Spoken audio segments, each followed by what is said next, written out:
بسم اللہ الرحمن الرحیم۔ السلام علیکم ورحمۃ اللہ وبرکاتہ۔ جماعت ہفتم کیمبرج کی آج اردو قواعد کی کلاس میں ہم متشابہ الفاظ، مضمون، گنتی اور درخواست نویسی کے بارے میں پڑھیں گے۔ سب سے پہلے ہم پڑھیں گے متشابہ الفاظ کے بارے میں۔ متشابہ الفاظ سے مراد وہ الفاظ ہیں جو آواز یا املا کے لحاظ سے ایک دوسرے سے ملتے جلتے ہوں۔ بعض اوقات ان کی ہجے مختلف ہوتی ہے اور کبھی کبھی ایک جیسی بھی ہوتی ہے۔ مثال کے طور پہ نقطہ باریکی کو کہا جاتا ہے، کسی چیز میں باریکی تلاش کرنے کو نقطہ تلاش کیا گیا۔ اسی طرح نقطہ اس کا مطلب ہوتا ہے ڈاٹ جو لگایا جاتا ہے نقطے کے طور پہ۔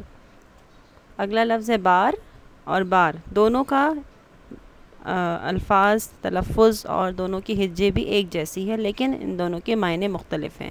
ایک بار کا مطلب ہے بوجھ، وزن، اور دوسرے بار کا مطلب ہے باری، یعنی دفعہ، کتنی دفعہ یہ کام کیا، کتنی بار یہ کام کیا۔ ذیل میں ان دونوں کی اقسام کے الفاظ کو الگ الگ لکھا جاتا ہے۔ اب آپ کے سامنے متشابہ الفاظ کی چند مثالیں پیش کی جاتی ہیں۔ عرض کا مطلب ہے زمین، الف سے شروع ہوتا ہے یہ لفظ، عین سے شروع ہوگا عرض، اس کا مطلب ہے چوڑائی یا عرض کرنا، درخواست کرنا، دو معنی اس کے۔ الف مد آ سے شروع ہوگا آر، اس کا مطلب ہے موچیوں کا ایک اوزار جس سے موچی کام کرتے ہیں۔ اسی طرح عین الف رے آر سے مراد ہوگا شرم۔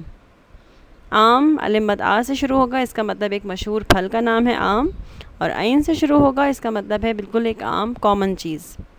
اصل الف سے شروع ہوگا، سواد لام، اس کا مطلب ہے جڑ یا بنیاد۔ اسی طرح عین سین لام اصل کا مطلب ہوتا ہے شہد۔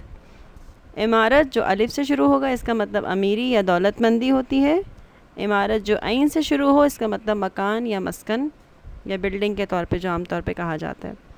علم الف سے سٹارٹ ہوگا، اس کو ہم پڑھیں گے رنج اور غم کے معنوں میں، جبکہ عین سے سٹارٹ ہوگا علم، اس کو کہیں گے ہم جھنڈے کے معنی میں۔ اردو میں متشابہ الفاظ کی بے شمار مثالیں ملتی ہیں، جن کو آپ اپنی کاپی میں درج کیجئے اور ان کو جملوں میں بھی استعمال کیجئے۔ یہ تمام جو الفاظ آپ کے سامنے پیش کیے گئے ہیں تشریح سمیت، ان کو اپنی کاپی میں اتاریے اور ان سب کے جملے بھی بنائیے۔ اگلا ہمارا عنوان ہے مضمون نگاری۔ آپ کے سامنے کچھ عنوانات پیش خدمت ہیں، ان پر اپنی کاپی میں خوش خط مضمون لکھیے۔ 1 سے لے کر 100 تک حروف میں گنتی آپ کے سامنے پیش خدمت ہے، اپنی کاپی میں ان کو اتاریے، اس کے ساتھ ساتھ ان کے حروف تو لکھے ہوئے ہیں، ساتھ میں ہندسے بھی لکھیے۔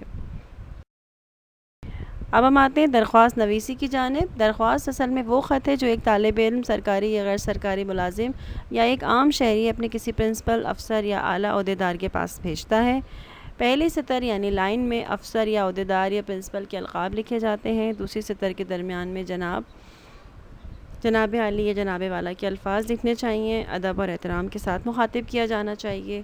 تیسری سطر میں گزارش ہے یا التماس ہے جیسے الفاظ لکھ کر اپنا مقصد، مدعا اور جو بھی بات آپ کو کرنی ہے وہ لکھنا چاہیے۔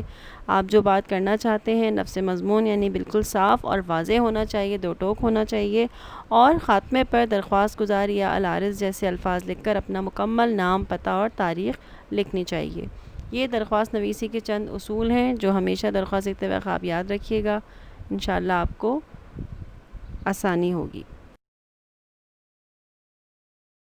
اب آپ کے سامنے نمونہ درخواست کے طور پہ ایک درخواست کا متن پیش کیا جاتا ہے، اس کو غور سے دیکھیے، اس کو پڑھیے اور اسی کے حوالے سے اپنے کاپی میں اپنی پرنسپل کو 2 دن چھٹی کی درخواست لکھیے۔ امید کرتی ہوں آج کا پڑھایا گیا آپ کو اچھی طرح سمجھ میں آیا ہوگا، اور کوئی کنفیوژن، کوئی مشکل اگر رہ گئی ہے تو آپ ہم اس کو اپنی لائیو کلاس میں ڈسکس کریں گے۔ تب تک کے لیے آپ اپنا بہت خیال رکھیے گا۔ آپ کا بہت بہت شکریہ۔ اللہ حافظ۔